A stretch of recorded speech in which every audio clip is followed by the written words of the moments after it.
Hola, buenas tardes.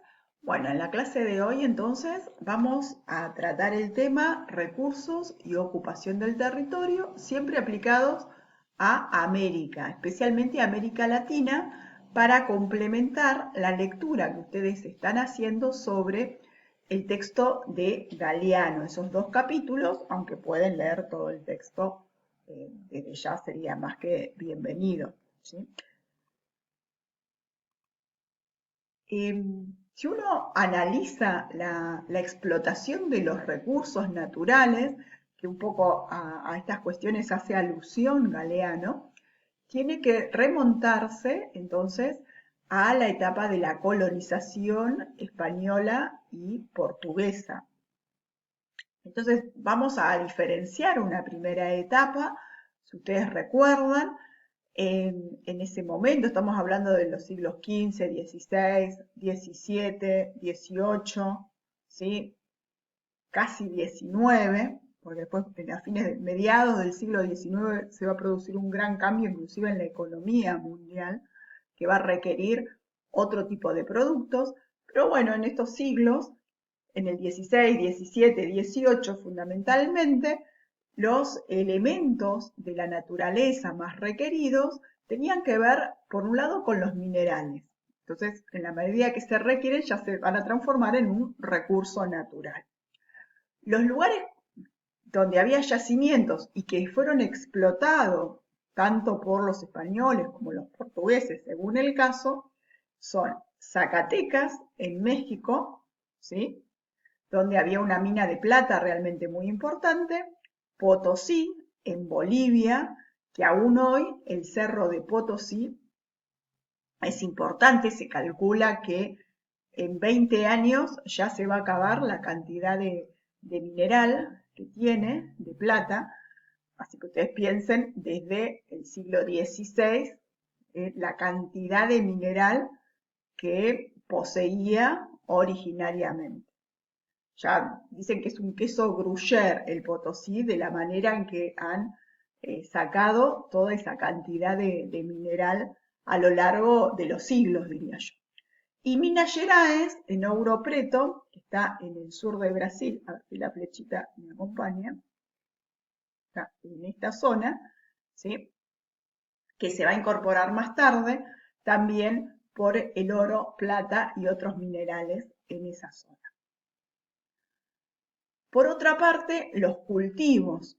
Los cultivos en forma de plantación. ¿Qué quería decir en forma de plantación? Que eran grandes extensiones de tierra con mano de obra esclava, traída de África fundamentalmente, aunque en algunos casos también se utilizó a las comunidades nativas, pero básicamente con mano de obra esclava africana y el capital o el dueño de la plantación que era extranjero, ¿sí? Entonces se produció una especie de trilogía donde América Latina ponía el recurso natural, en este caso el suelo, el clima, las condiciones ambientales para desarrollar esos cultivos. África ponía la mano de obra y Europa por un lado el capital y por otra parte era el consumidor de estos productos. Entonces, los productos de mayor demanda son el algodón y el tabaco en esta zona, la caña de azúcar en toda la zona de Caribe y el nordeste de Brasil. Después se va a agregar el cacao, el café, que va a ser posterior. Es decir, acá tenemos una primera utilización del espacio y un primer aprovechamiento de los recursos naturales a escala mundial. Para algunos autores, eh, este es el inicio de la globalización a nivel mundial, porque es una producción en gran escala para lo que era en ese momento el mercado mundial. Al periodo anterior le va a suceder otro periodo que abarca desde fines del siglo XIX a principios del siglo XX o mediados del siglo XIX, donde ya estamos ante estados independientes, ¿sí? Tanto de España como de Brasil, en general en casi toda América Latina, y el mercado mundial comienza a requerir otro tipo de producto. Pero fíjense qué interesante que siguen estando todas estas producciones que vamos a mencionar y de las cuales también habla Galeano, están orientadas a la producción, a la demanda extranjera. Vamos a nombrar algunos casos. Algunos se reiteran, vienen ya de la etapa anterior. Otros se agregan, ¿no? Como el cobre en Chile, que aún hoy sigue siendo muy importante, eh, actualmente inclusive por mineras canadienses, estadounidenses, ¿sí? Que aprovechan todo lo que es el cobre en esta región, ¿no? Del centro de Chile y parte del norte chileno. La producción de nitratos, entonces la producción de nitratos y fosfatos en toda la zona de las islas frente a la costa peruana, donde pasa la corriente de Humboldt, que es muy rica en nutrientes. Esos nutrientes permiten que se reproduzcan los peces y los peces a su vez son alimento de las aves y esas aves a través de las deyecciones producen lo que se llaman nitratos, fosfatos. En la época en que no había fertilizantes naturales, se utilizaba el guano de estas aves para la fertilización. Fue muy importante, fue una de las exportaciones más importantes de Perú hacia principios, las primeras décadas del siglo XX. Por darles un ejemplo, cuando empiezan a surgir los fertilizantes naturales, esta producción comienza a decaer, con lo cual tenemos un claro ejemplo de cómo una producción, al estar orientada hacia la demanda extranjera o de un solo comprador o un solo producto, ¿sí? Trae perjuicios importantes en la economía cuando ese producto pierde valor en el mercado internacional. Otros minerales en Bolivia, ya más próximos a nuestros días, como puede ser el gas, por ejemplo, y otra cantidad de minerales. Petróleo en Venezuela, en México. Argentina y Uruguay, el sur de Brasil, se insertan al mercado mundial ya a fines del siglo pasado, del siglo XIX, o el siglo pasado del siglo XX. Entonces, hacia fines del siglo XIX, como productoras de carne, y productoras de cereales, trigo, maíz, lino.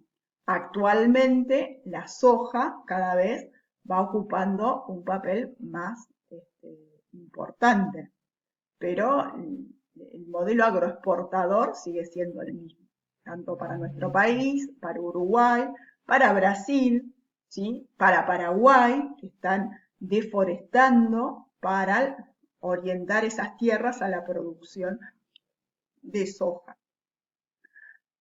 Toda la zona caribeña, ¿sí? De climas tropicales, que si ustedes se acuerdan, la otra clase, está orientada a productos tropicales. ¿Qué entendemos por productos tropicales? Ustedes acuérdense siempre de esto, ¿sí? Los frutos tropicales, como puede ser el banano, y ahí el nombre país bananero, dado a países pequeñitos como son los de América Central, y que únicamente, por ejemplo, se dedicaban a la producción del banano. Entonces, las empresas extranjeras, fundamentalmente estadounidenses, eran las dueñas de las tierras, eran las que ponían el capital, las dueñas del ferrocarril, eran las exportadoras, y el lugar simplemente ponía la mano de obra y el recurso natural que sería el ambiente natural y el suelo. De tal forma que muchas veces los intereses de estas compañías frutícolas exportadoras de alguna forma presionaban a los gobiernos para tener sus propios beneficios. De ahí el nombre de país bananero. No sé si todos lo saben, pero bueno, acuérdense de eso y acuérdense de los frutos tropicales en toda esta región. También son cultivos tropicales el cacao, perdón, el café, el cacao, el azúcar, ¿sí? Que van teniendo distintos ciclos. El caso de Brasil es un claro ejemplo de los ciclos, del azúcar, del café, por ejemplo, con el centro en Sao Paulo. Ya estamos en el siglo XX, pero el modelo sigue siendo el mismo. Es producir para el mercado internacional y prácticamente reunir o apuntar los esfuerzos a un solo producto. Por lo tanto, ante una caída en el precio internacional de ese bien, el impacto en la economía regional y nacional es muy importante. Ustedes imaginen si el año que viene baja terriblemente el precio de la soja. Nuestros ingresos de divisas se verían fuertemente afectados por eso, ¿sí? Y eso que Argentina tiene por lo menos 2 o 3 productos. Pero los países más pequeños, como estos países de América Central y del Caribe, realmente dependían de esa producción y quien tenía en su poder las tierras y la exportación de ese producto, bueno, realmente era algo así como el gran dueño de ese lugar, porque era el que proveía de mano de obra, el que proveía de insumos, ¿sí? Eso realmente ha sido moneda corriente en muchos de estos países. Cuando avancemos un poquito más, vamos a ver cómo Costa Rica, fíjense que se encuentra, me llevo mal con el mouse, acá, en este sector de la producción del café y del cacao, se va a orientar a la producción de turismo, producción entre comillas, ¿no? Pero a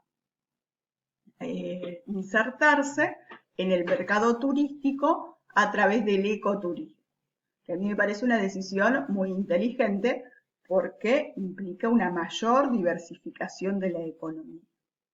La pregunta final que nos queda es pensar si este tipo de modelo en que el capital internacional coloniza, entre comillas, una determinada región y ocupa en algunos casos mano de obra local y está orientado hacia un mercado extranjero, un mercado mundial, si este modelo de producción no lo podemos aplicar también al turismo. Esta pregunta por ahí la van a volver a responder o la van a poder responder cuando veamos el turismo de sol y playa y diferenciemos la zona de sol y playa internacional de América o zonas de sol y playa con un mercado más acotado, más pequeño.